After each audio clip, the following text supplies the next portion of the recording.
কি করলি রিমি টিফিনে? রুটি আর ফুলকপি আলু ভাজা। ওই দেখি ফুলকপি ভাজাটা কিরকম করেছিস। এই দেখো ফুলকপি আলু ভাজা আর টিফিন মেয়ে বানিয়ে নিল সকাল সকাল।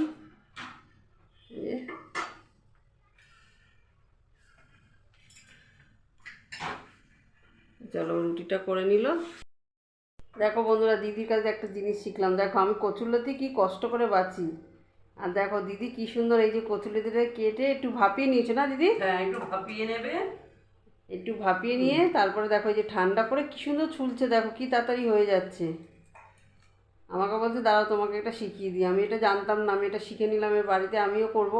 এত রসুনটাও তাই করবে। রসুনটা আমি জানি, রসুনটা জলে ভিজালে উঠে যায়, কিন্তু এই কচুরলতিটা আমি জানতাম না যে কচুরলতি এইভাবে ছোলে। আমাদের এত কচুরলতি আনে 2 দিন পর পর, এত বিরক্তি লাগে। সব কেটে নেবে, কেটে নিয়ে এবার অল্প ভাপাবে, বেশি হয়ে গেলে আবার লদ হয়ে যাবে।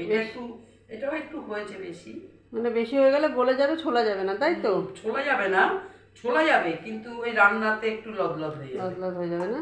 হ্যাঁ, কিন্তু খেতে তোমার কি লাগে। দারুণ দারুণ, খুব তাড়াতাড়ি হয়ে যাচ্ছে। এবার আর তাহলে লতি আনলে কষ্ট হবে না। কি দেরি লাগে জানো না এই লতি বাছতে। আমি না এরকম করতাম জানো তো, রাত্রে বসে কাটাতাম। আমার মেজ বৌদি বলে তুমি কি করো? আমি বলছি বৌদি এই বলে একদমই না।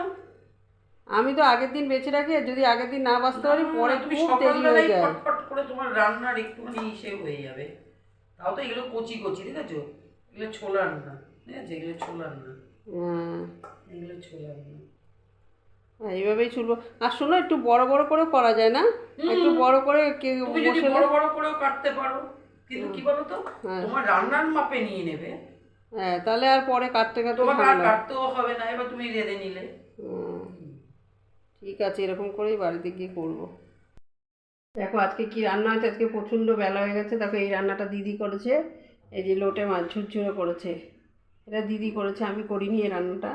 আমি রান্না করেছি হচ্ছে এই দেখো, এটা হচ্ছে কচুরলতি, চিংড়ি মাছ দিয়ে কচুরলতি, কোনো মশলা ছাড়া কাঁচা লঙ্কা দিয়ে।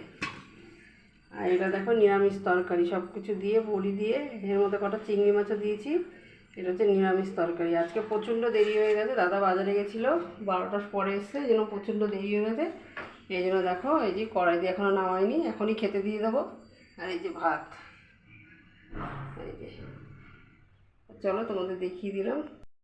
আমি মাত্র ছাদ থেকে জামা প্যান্ট সব তুলে নিয়ে আসলাম, এখন সবাইকে খেতে দেবে দিদি।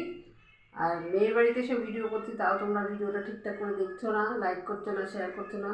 তোমাদেরকে ভিডিওটা ভালো লাগছে না? তোমাদের ভিডিওটা ভালো লাগলে একটু লাইক একটু শেয়ার করো, তাহলে ভালো লাগবে, ভিডিও করতেও আমার আনন্দ লাগবে।